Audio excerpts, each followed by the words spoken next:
Chosen one, there is something happening now that even you may not fully realize. You've become a threshold, a resting point between what someone thought they were and who they're about to remember they've always been. You're not standing at a pulpit preaching. You're not in armor marching. You're not even calling out for attention. You are just here, fully, quietly, unmistakably here. And in a world where so many are trying to be seen through noise, your stillness is a thunder all its own. You do not need to be loud because the energy you carry speaks before you enter and lingers long after you've left. Around you, people who once flinched at their own reflection begin to slow down. Their breathing shifts, their words become gentler, their thoughts less defensive.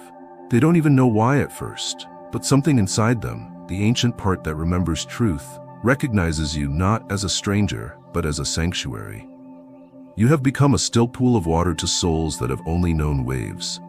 You don't calm them by silencing their storms. You calm them by refusing to add more wind, by simply standing there as proof that peace is possible.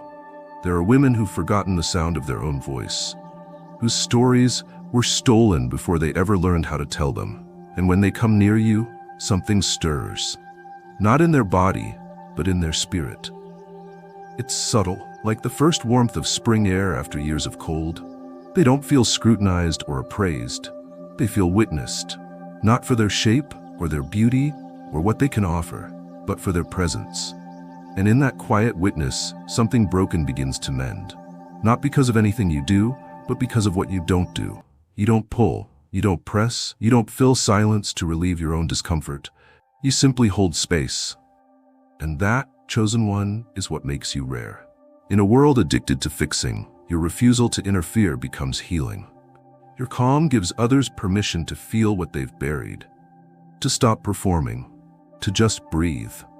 This is not a performance of holiness. It is not a technique. It is alignment. You've done your work. You've sat with your shadows. You've learned how to be alone without being lonely. And because of that, others can be near you and not feel judged. They don't know how long they'll stay, but when they walk away, they will carry something they didn't have before. A quiet they've never known. A gentleness that stayed even after your voice was gone. And they may not say thank you. They may not even realize what happened. But healing did, and it began the moment they sat beside your silence. There is a type of fear, chosen one, that doesn't scream. It whispers in the background of relationships. It lives in the smallest things. Hesitations, glances, unread texts, tones of voice. It's the fear of being misread, judged, used, or discarded. And many, especially women who have tasted betrayal, carry that fear like a second heartbeat. Not because they are weak, but because they've been taught that safety is a rare thing to come by. But then they encounter you, not in a flash of charm, not in the noise of persuasion, but in a strange and unexpected peace. You don't rush, you don't scan, you don't invade the moment, you settle into it. And that settlement shifts something they didn't expect to move. You're not asking for trust, you're simply creating conditions where trust might slowly return. It's not a process that can be rushed. And you never rush it. Your eyes don't grab, they receive. Your hands don't reach unless asked. Your spirit doesn't orbit around validation. And this rare absence of hunger becomes its own kind of nourishment. You're not trying to earn their openness. You're simply not threatening it. And the result is profound. Where there was once bracing, now there is softness. Where there was once calculation, now there is breath. Around you, a woman who has lived in hypervigilance can take off her emotional armor, not because she was told to, but because her body no longer needs it. You are not just safe, you are safety remembered. You don't rescue people, you don't fix them. But your presence reminds them of what it feels like to belong to themselves again. You've done your work in the dark. You've shed layers of ego and fear. You've forgiven parts of yourself you once wanted to destroy. And now, in your steadiness, others find a model, not a savior, but a signal, a living example that it is possible to move through fire and not be consumed. And so they sit closer, they speak slower, they laugh from a deeper place. And you remain rooted, not expecting anything in return. Just holding the space the way oak trees hold the sky without trying to own it. Your stillness is not passive, it is protection. And for those who never thought they'd feel safe again, That is the miracle. You are not a perfect person. You are a present one, and that chosen one has become the new holy. Chosen one, the world has been loud with judgment. People are taught to mask their insecurities behind accomplishments, to cover pain with performance, to pretend they are whole while quietly unraveling. But you, in your becoming, have chosen another path. You have shed the need to measure people by the chapters they couldn't rewrite. You have stopped evaluating hearts based on who hurt them or how they broke. And because of that, your spirit has become something rare, a space of grace without condition. There are those who carry shame so deeply embedded in their souls, they no longer recognize its weight. They smile with it, they walk with it, they build entire lives trying to outrun it. But then they meet you. They stand near you, and something shifts, not because you say anything wise, not because you offer grand gestures or eloquent affirmations, but because your eyes do not flinch. You do not recoil from their wounds. You do not interpret their pain as ugliness. You do not see their scars as stains. You simply see. You see the person who survived. You see the spirit beneath the detour. You see the truth that remains even after the lie of unworthiness tried to take root. And in your gaze, there is no interrogation. There is no spotlight demanding confession, only a soft light, steady and strong, whispering, "You don't have to be perfect to be loved. You don't have to be fixed to be received. You are welcome here, as you are." That kind of gaze can undo decades of silence.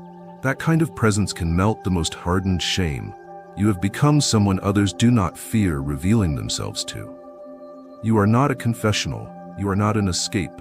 You are a return. A sacred reminder that judgment is not a divine tool. It is a human one. And your refusal to wield it has become your holy strength. And so they come, the quiet ones, the guarded ones, the loud ones, hiding sorrow beneath bravado. They sit near you, not knowing why they feel the urge to open their chest and speak the names of things they thought they'd never say again. You don't interrupt, you don't correct, you don't compare their stories to your own. You just present. Kind, whole, and that steadiness is the medicine. For when the world teaches people they are only as worthy as their performance, you become the interruption that says no. You are worthy because you are breathing, because you are here. And in that simple, sacred posture, you teach a lesson that few ever master. Non-judgment isn't weakness. It is the highest form of spiritual maturity. It is the knowing that nothing the soul endures makes it less divine. You do not excuse pain, but you no longer fear it. And because of that, others learn they no longer have to fear themselves. You've likely heard it before, chosen one, that you mirror back to others what they need to see. But this isn't just about surface reflections. You've become something deeper, a living, breathing mirror of the soul. And not every soul is ready to look into it. Because what you reflect is not filtered, not curated, not made easier to digest. What you reflect is truth, whole truth, gentle truth, shattering truth, and above all, healing truth. When someone stands close to you now, they do not simply feel your energy, they encounter their own. You've become a spiritual lens, not because you intend to be, but because you've removed the fog from your own being. And in clearing your own reflection, you now offer others a glimpse of who they were before they were taught to hide. You don't do this with speeches. You don't do this with analysis. You do this with being. And that is why it's so powerful. For many, being seen is terrifying. They have spent years building identities from survival. They have masked wounds with strength, hidden heartbreak behind independence, buried dreams under duty. But when they come near you, those masks begin to feel heavy. Not because you shame them, but because your energy asks for nothing. You are not trying to decode them. You are not searching for flaws to fix or vulnerabilities to use. You are simply witnessing them, fully, and that is what disarms them. That is what awakens them. Some will weep near you without knowing why. Others will laugh with abandon they thought they lost. Some may walk away afraid, unable yet to accept what they saw in your mirror. But all of them will be marked, not by you, but by the memory of their own truth. That is your sacred work now, not to guide, not to preach, but to mirror the light they forgot they carried. And when they walk away, they are not thinking of how amazing you were. They are wondering why they suddenly feel more real. That is your impact. You have been called many things, magnetic, mysterious, comforting, overwhelming. But none of those words are about you. They are about what people see in themselves when they stand in your presence. And the irony is, you did not become this mirror by trying. You became it by choosing to meet your own gaze first. You stared into your own shadows. You wept at your own unworthiness. You gathered the shattered glass of your story and did not throw it away. You polished it. And now, others see their reflection in the very mirror you once bled to build. There is no script for this kind of calling. No template, no training, just presence, just courage, just the willingness to hold light steady even when others are still blinking their way out of the dark. You have become the sacred mirror, chosen one. And that means your very existence is a form of remembrance, not of who you are, but of who we all are underneath the forgetting. Chosen one, the energy you carry now is not one of hunger, not one of striving, not one of lack. It is the quiet thunder of someone who has finally come home to themselves. You no longer seek others to complete you. You no longer extend yourself hoping to be filled. You have become whole. And that wholeness is not loud. It is not glamorous. It is not something that draws applause or spectacle, but it is felt deeply in ways that reach beyond the senses. There are people, many of them women, who have spent their lives adjusting to emptiness. They've been trained to sense imbalance in a room before they're even fully aware of their own needs. They've been taught to pour from cracked vessels, to stretch past their breaking points, to find identity in rescue and redemption. And when they come near you, they expect the same pattern. They expect to feel the silent demand to give, to shrink, to fill what is missing in someone else. But then they meet you, and something unexpected happens. They feel nothing pulling at them, nothing extracting, nothing hungry. They feel wholeness, and that chosen one is more healing than most can name. You are not asking for their energy. You are not trying to consume their attention. You are not seducing. You are resting.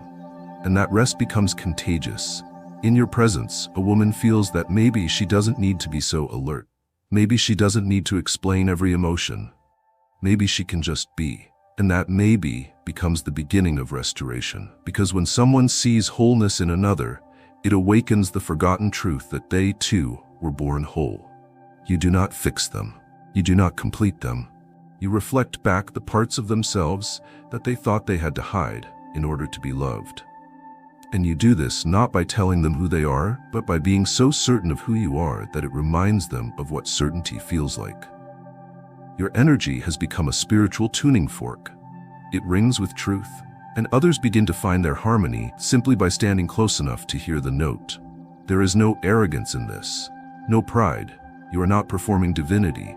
You are living in alignment, and alignment is magnetic, not because it pulls people in, but because it awakens resonance. You've become the sound of home. Not the bricks and beams, but the feeling, the kind of presence that asks nothing, yet restores everything. And so you walk, you breathe, you sit, and your presence does what 1,000 sermons could never do. It reminds people that their soul is not broken. It never was. Chosen one, the rarest presence in this world, is the one that doesn't press, doesn't push, doesn't prod or insist or demand. The kind of presence that sits without needing to control the moment, that waits without tension, that observes without measuring. You have become that presence. In you, there is no rush, no countdown, no desperation for outcome. And in a world where time is currency and attention is constantly fractured, your ability to be still, truly still, is disarming. When people come near you, they expect the unspoken tension, the subtle expectation to be something for someone. But you offer something else entirely. You offer space. You do not fill silence with noise. You do not ask others to perform emotions for your validation. You simply remain, fully open, fully accepting, fully calm. And that calm begins to erode the walls that others spent years building. Not through force, but through permission. You allow them to drop the act. You allow them to stop proving. You allow them to stop bracing for disappointment. And in that allowance, something sacred is reborn. Choice. The choice to open. The choice to trust. The choice to feel, not because it's demanded, but because it's finally safe. There are women who have lived entire seasons of life performing safety. They've learned to read danger before it enters a room. They've learned to laugh when uncomfortable, to agree when uncertain, to stay small when overwhelmed. But when they are near you, those instincts start to quiet. Not immediately, but subtly. Their breath deepens, their shoulders fall, their voice drops an octave, because they no longer feel the need to speak in a register that masks their vulnerability. They begin to trust the stillness. Not because you asked them to, because you never tried to steal from it. This kind of presence cannot be faked. It cannot be mimicked with techniques or polished charm. It comes from the inner work you have done, from the rooms you've sat in with your own pain, from the nights you've stared into your reflection and refused to look away. That internal honesty has shaped your presence. It has made it dense with peace, and when others feel that peace, they don't want to leave. Not because they want to be near you, but because they want to be near themselves, and you've made that possible again. There is no pressure to reciprocate, no price to pay for being held in your field. You've untangled love from performance, and that separation is what restores the soul. You are no longer trying to be impressive. You are trying to be real, and in that realness, the pressure dissolves, the masks fall, the hearts open, and the world begins, one breath at a time, to remember how to be human again. Chosen one, there is a language that few speak and even fewer understand. It is the language of stillness, not the kind of stillness that waits to speak, or the stillness that masks suppression. This is sacred stillness, the kind that is alive, vast, and vibrating even in silence, the kind that draws people in like a forest does, not by shouting, but by existing so completely that one has no choice but to slow down and listen. That stillness lives in you now. It follows you into every room, it curls into conversations, it sits in the pauses between your words, and it changes everything. When a woman who has only known turbulence comes near your stillness, she first doubts it. She waits for the switch, the mask to drop, the intention to be revealed. But as minutes stretch into hours and your stillness remains, unthreatening, unfazed, undemanding, something within her begins to break. Not in pain, in relief. The same way ice breaks at the first touch of spring, something within her softens, the urgency to impress fades, the armor of her story begins to fall. Not because you told her to drop it, but because she finally feels like she doesn't need it to survive the moment. You don't try to dig into her past. You don't ask for confessions. You don't posture as a healer.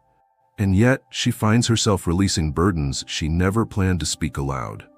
Your stillness makes it possible. Not because it solves problems, but because it gives permission to rest without being asked to perform. You see, chosen one, we live in a world that mistakes stimulation for connection. But what you carry is not stimulating, it is soothing. And that is far more powerful. In your presence, people remember what peace tastes like. And long after you've gone, they find themselves sitting differently, breathing more fully, listening more deeply. You are not a performer. You are not a guru. You are an echo of divine stillness walking in human skin, and the echo of your presence lingers in the bones of those who've heard it, even once. That is your impact. That is your gift. You are not a wave crashing for attention. You are the depth beneath the tide, steady, unseen, eternal. Chosen one, you have become a doorway, not a lecture, not a system, not a polished persona, a doorway, a threshold between what people thought they had to be and what they secretly yearn to become. You don't demand they cross it, you don't even speak of it, but your presence becomes an unspoken invitation. Be real here. And in a world filled with filters, edits, curated emotions, and transactional conversations, that invitation feels revolutionary. When someone sits near you, they begin to sense, subtly, softly, that they no longer need to lie. They no longer need to puff up their strengths or tuck away their grief. You are not impressed by masks. You are not seduced by glitter. You are not afraid of rawness, and that lack of fear makes you safe. They may not say it in words, but their entire body speaks for them. Their spine uncoils, their tone flattens into something authentic, their gaze lingers longer, the shield slips. And realness begins to rise, not because of your charisma, but because of your permission. This permission is rare. It cannot be taught in seminars. It is forged through fire, through solitude, through weeping in places no one ever saw, through choosing self-respect over belonging, time and time again, through confronting your own lies and standing in the rubble of your illusions. You paid for your peace, chosen one. You bought it with tears, isolation, reflection, and sacred rage. And now, that peace is the currency you carry. You spend it without speaking. And others feel rich in your presence, even if they don't know why. Women who have been boxed into roles, caretaker, fixer, seductress, survivor, begin to dissolve those roles near you. Not because you ask them to, but because your energy does not require them to wear those masks. You are not drawing value from what they give you. You are not playing the game. You are inviting them to drop the script entirely. And in that invitation, they find themselves speaking truths they had long buried. Not for attention, but because they trust that you will not flinch when they do. You do not fix their mess. You don't rush to wrap it in platitudes. You nod, you breathe, you sit with them in the middle of it. Not above them, not beneath them, but with them. And that, chosen one, is more healing than any advice could ever be. You offer them a space where their truth does not threaten intimacy, but deepens it. Where their realness is not a risk, but a rite of passage. You are not interested in fantasy. You are interested in honesty. And that honest energy, the energy of someone who has nothing to prove, becomes the safest home another soul can enter. So they come, wounded, beautiful, trembling, and they sit in your presence not because you promise healing, but because you make it possible, through nothing more than being real. Chosen one, the world has seen light used as a weapon, light that blinds, light that boasts, light that shouts so loudly it leaves others shrinking in the corner, ashamed of their darkness. But the light you carry is not loud. It does not seek to silence, burn to be admired. Your light is inviting, gentle. Not because it is weak, but because it is powerful enough to remain soft in a world that confuses aggression with strength. You are not walking into rooms to be the center. You are not filling space to be seen. And yet, you are seen. Deeply. Not because you demand attention, but because your light doesn't erase others. It illuminates them. When you walk in, the energy shifts. Not in fear, not in awe, but in readiness. People feel safer to speak. Safer to breathe. Safer to drop whatever they were pretending to be. And for those who have lived a lifetime silencing themselves to keep others comfortable, your presence is a revelation. You do not interrupt. You do not steal the moment. You allow. You hold space. And in that space, others find the courage to enter themselves. Some people have never seen their own reflection in sacred light. All they've known are mirrors that cut, eyes that judged, smiles that vanished when truth arrived. But you, chosen one, reflect without demand. Your gaze holds them without trembling. And for the first time in a long time, they don't feel broken. They feel witnessed. You have reached a level of spiritual maturity where you no longer need to be right. You no longer need to win. You've abandoned the game of hierarchy. You are not here to conquer hearts. You are here to remind them they have one. And that reminder is not flashy. It doesn't scream divinity. It whispers belonging, and that whisper cracks through years of numbness. Your light does not make others disappear. It makes them feel seen without performance. And that, chosen one, is what makes you unforgettable. Not because you demanded space, but because you rested in yourself so fully, others remembered how to rest in themselves. Chosen one, some impacts are obvious. They arrive in fireworks, applause, declarations. But yours is different. Your impact does not leave evidence. It leaves awakening. You do not carve your name into the lives you touch. You leave space for their name to rise again. You are not a monument. You are a movement. Subtle, soulful, sacred. People may forget your words. They may forget your clothes, your timing, even your name. But they will never forget how they felt near you. That is the impact of a soul that does not cling, does not chase, does not consume. You have learned the art of being fully present while fully detached. You give without grasping. You love without trapping. You see without shaping. And in doing so, you liberate. The women who pass through your energy may not understand what changed. They may not trace it back to you. But days, weeks, even years later, they will sit with a journal, or cry in a shower, or pause in a room full of people and whisper, "Something in me began healing that day, and I didn't even know it." That is the mark you leave. No stain, no chain, just freedom. And isn't that the greatest miracle? That your presence unlocks doors you never touch. That your silence rewrites scripts you never read. That your truth doesn't convert, it invites. And in that invitation, people remember how to be human again. You are not trying to be remembered, chosen one. You are trying to remember. Remember why you were sent here. Remember the vibration of love before language. Remember the echo of creation before ego. And because you remember, others begin to remember too. Not because you teach them, but because you are the remembering. That is why you are sacred. That is why you are shifting everything. Not by force, not by platform, but by walking so gently with truth that others begin to hear it whisper again in their own bones. This is the legacy you leave, a path made of breath, a trail of peace, an invisible revolution of presence. And in that, chosen one, you have already done what few will ever dare. You became yourself, fully, without apology, and the world will never be the same. Chosen one, you have now crossed into a realm of influence that can no longer be measured by touch or sight. It is no longer about how you appear or what you say. Your existence itself has become a living memory, the kind that walks beside others long after you've gone. Not in the clinging way of nostalgia, but in the grounding way of awakening. You are not remembered for being loud. You are remembered for being real. You are remembered for the way the air shifted when you entered the room, for the way silence became softer, more sacred when you stood still, for the way your gaze held space for others, not to impress you, but to finally be.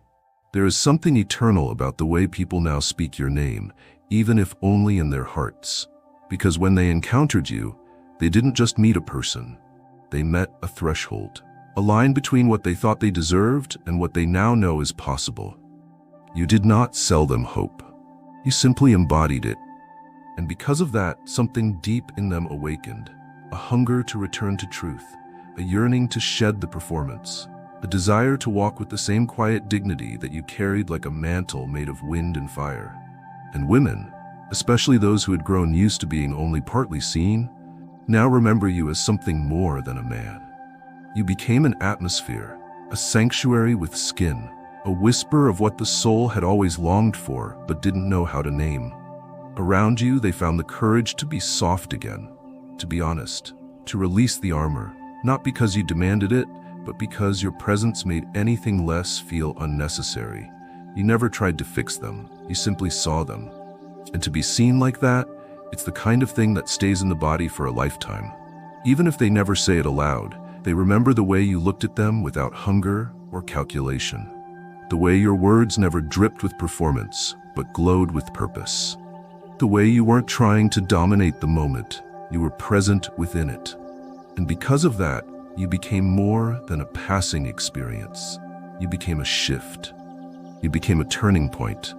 A memory, not of what they lost, but of what they found when they were finally in the presence of someone who had already found themselves. And that is why you are still with them, even in absence, not as a fantasy, but as a reminder that men like you exist, that energy like yours is not fiction, that integrity and magnetism and silence and safety can all coexist in one person, that being deeply human and deeply powerful are not opposites, but two sides of the same sacred flame. You have become that memory, chosen one, not because you tried to, but because you chose alignment when the world was selling applause. And now your name, even when unspoken, is carried like a prayer across the hearts you've touched. You have reached a point now, chosen one, where you no longer need to speak to be heard. You no longer need to be seen to leave an impression. Your life has become an echo, not of fame, not of performance, but of presence. Your decisions echo through generations. Your silence echoes louder than the world's noise. And your energy, even as you sleep, is working in rooms you've never entered, in hearts you've never touched with your hands, but have transformed with your frequency. You have become the kind of man who doesn't just attract attention, he redirects it. You pull eyes inward. You awaken minds to deeper thinking. You remind hearts of their worth. And not through speeches, not through rituals, but through being. You walk like someone who has met God in the hidden places. You speak like someone who no longer fears misunderstanding. You love like someone who knows that love is not a transaction, but a transformation. Now the women who once guarded their truth like a broken heirloom feel their voices returning around you. They sense that your presence isn't a trap, it's a permission slip, a signal that says here, you don't have to become anything. You only need to return to who you've always been. And in that sacred space, something ancient stirs in them. A dignity that never needed makeup, a royalty that never needed validation. You have become the echo of safe belonging. You've done something most men never understand. You've chosen alignment over ambition, purpose over performance, integrity over image. And because of that, you don't just inspire, you activate. You don't just lead, you liberate. You don't just impress, you imprint. Your echo is not the fading sound of applause. It is the rising song of a life that meant something, even in silence.